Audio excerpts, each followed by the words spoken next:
محترم حضرات، ایک ایسے وقت میں جب اسلام کے خلاف چومکھا حملہ ہو، ہر جانب سے یلغار ہو اور ہندوستان کے مختلف گوشوں میں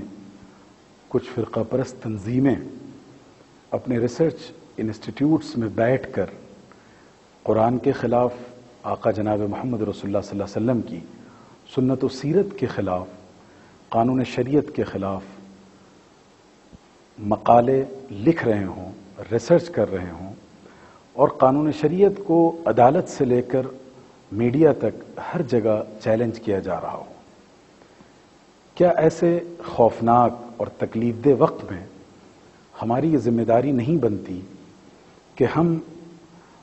ان افراد اور اداروں کو تقویت پہنچائیں جو اس ملک میں اسلام کا دفاع اور اسلام کی تبلیغ و اشاعت کا فریضہ انجام دے رہے ہیں، جن کے دمخم سے ہماری مسجدیں آباد ہیں، ممبر و محراب کو افراد حاصل ہیں اور مدرسوں میں قال اللہ اور قال رسول صلی اللہ علیہ وسلم کے نغمے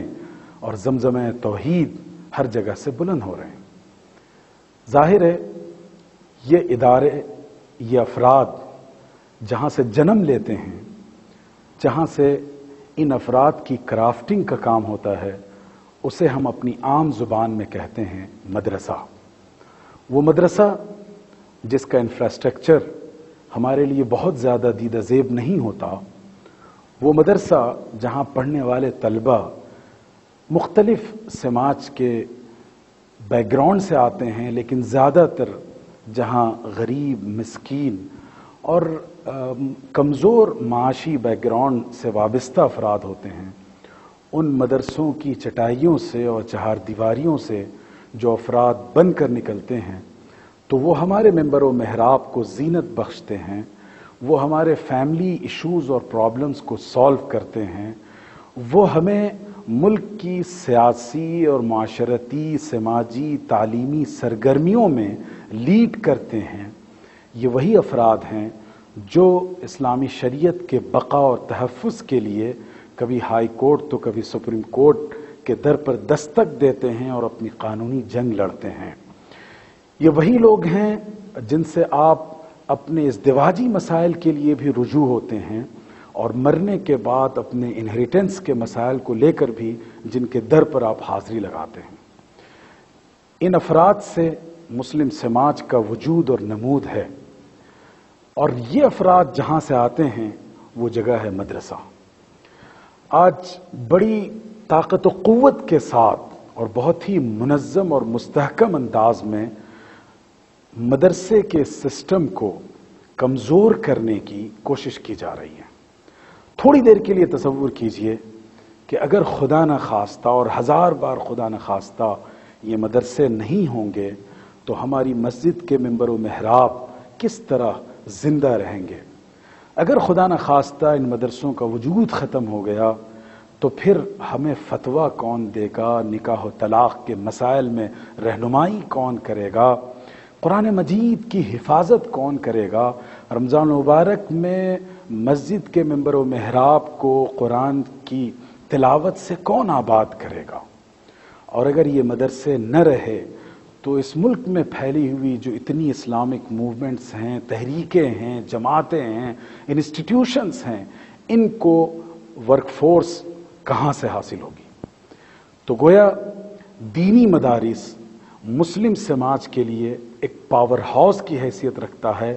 جہاں سے ہمیں روشنی اور زندگی کی نمود حاصل ہوتی ہے۔ اور اگر ان مدرسوں سے منہ پھیر لیا جائے، انہیں نظر انداز کر دیا جائے، تو گویا ہم اپنی اگلی آنے والی نسلوں کی ایمان کا سودا کر رہے ہیں۔ ہم یہ خواب نہیں دیکھ رہے کہ ان کا رشتہ ایمان و اسلام سے اور آقا جناب محمد رسول اللہ صلی اللہ علیہ وسلم سے وابستہ رہے۔ تو اگر آپ یہ چاہتے ہیں کہ اس ملک میں مساجد آباد رہیں، ہمارے ریلیجیس انسٹیٹیوشنز ایکٹیو رہیں اور ہماری اگلی جنریشن اسلام پر،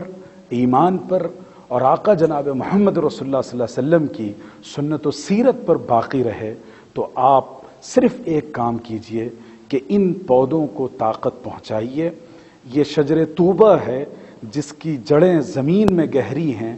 اور جس کی شاخیں نہ صرف ہندوستان بلکہ پوری دنیا کو توانائی اور طاقت فراہم کر رہی ہیں۔ ایک شجر سایہ دار کی طرح یہ ادارے پوری امت کو سایہ فراہم کر رہی ہے، جب تپتی دھوپ میں وہ سایہ دیتی ہے اور رات کو وہ آکسیجن فراہم کرتی ہے۔ تو یہ دینی مدارس ہمارا سب سے بڑا اثاثہ ہے۔ رمضان مبارک کے اس موقع پر جب ہم چیریٹی کرتے ہیں، زکوٰۃ نکالتے ہیں، ڈونیشنز دیتے ہیں، اس میں اسلام کے ان قلعوں کی، دینی مدارس کی حفاظت کے لیے، دین کے دفاع اور دعوت کے لیے ان اداروں کو ترجیحی بنیاد پر آپ اپنی زکوٰۃ دیں،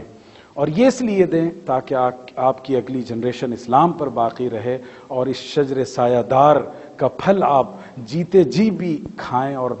مرنے کے بعد اور اس دنیا سے گزرنے کے بعد بھی اس سے فائدہ اٹھاتے رہیں۔ میں امید رکھتا ہوں کہ ہم اپنی تمام تر زکوٰۃ اور خیرات میں جہاں مختلف ادارے، افراد، رشتہ دار، اقربا اور پڑوسیوں کا حق نکالیں، اسی کے ساتھ ساتھ مدرسے کو پریورٹی دی جائے اور مدارس کو ترجیحی بنیاد پر اپنے زکوٰۃ سے مدد بہم پہنچائیں۔ اللہ تعالی ہم سب کو توفیق عطا